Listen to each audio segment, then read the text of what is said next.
ఈ 3 రూల్స్ మీరు ఖచ్చితంగా పాటించాలి దుబాయ్ వచ్చినప్పుడు, లేదంటే జైలుకి వెళ్లే అవకాశాలు ఎక్కువగా ఉంటాయి. ఫస్ట్ ఇది, ఏదైనా సూపర్ కార్ రోడ్ పైన కనబడినప్పుడు ఫోటో దిగాలని అందరికి ఉంటుంది. ఇక్కడ రూల్ ప్రకారం ఫోటో అయితే దిగచ్చు సూపర్ కార్ దగ్గర, కాకపోతే వాళ్ళ సూపర్ కార్ నెంబర్ ప్లేట్ కనిపించేలా దిగకూడదు. అది కనబడకుండా దాన్ని కవర్ చేసి ఫోటోలు అయితే దిగచ్చు. సెకండ్, మీరు ఎక్కడో సెటిల్మెంట్ లో పనిచేశారు, దుబాయ్ వచ్చాక కూడా అదే చేశారంటే ఇక్కడ చేసిన హాఫ్ అన్ అవర్ లో మిమ్మల్ని అయితే పట్టుకుంటారు. ఎగ్జాంపుల్ ఇక్కడ చూడండి, ఇతను ఏం చేస్తుండో.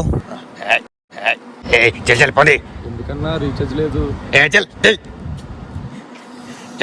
చూడండి, ఇలాంటి పనులు అయితే అసలు చేయొద్దు. బెదిరించి ఫోన్ లాక్కోవడం లాంటి. ఇంకా 3వ రూలు, పబ్లిక్ ఏరియాస్ లోకి వెళ్లి మీకు సిగరెట్ తాగొచ్చని అందరికి తెలిసేలా అందరం కూడా కాల్చినామంటే దీనికి ఖచ్చితంగా పనిష్మెంట్ అయితే ఉంటుంది. రోడ్ పై నడుచుకుంటూ వెళ్ళినప్పుడు స్మోకింగ్ ఏరియాస్ ఉంటాయి, అక్కడ వెళ్లి మాత్రం కాల్చొచ్చు. ఈ సిగరెట్ తాగేది ఎవరైనా చూస్తేనే తప్పు, చూడకుంటే మన ఇష్టం ఇంకది. కాకపోతే పబ్లిక్ ఏరియాస్ లో కాల్చడం చట్టరీత్యా నేరం, మీరైతే కాల్చవద్దు. అండ్ ఫస్ట్ నుంచి 3 రోజుల వరకు అయితే ఖచ్చితంగా అన్ని పాటించండి. దుబాయ్ కి కొత్తగా వచ్చే వరకు అయితే ఈ వీడియో షేర్ చేయండి. ఇంత మంచి ఇన్ఫర్మేషన్ ఇస్తున్నందుకు సబ్స్క్రైబ్.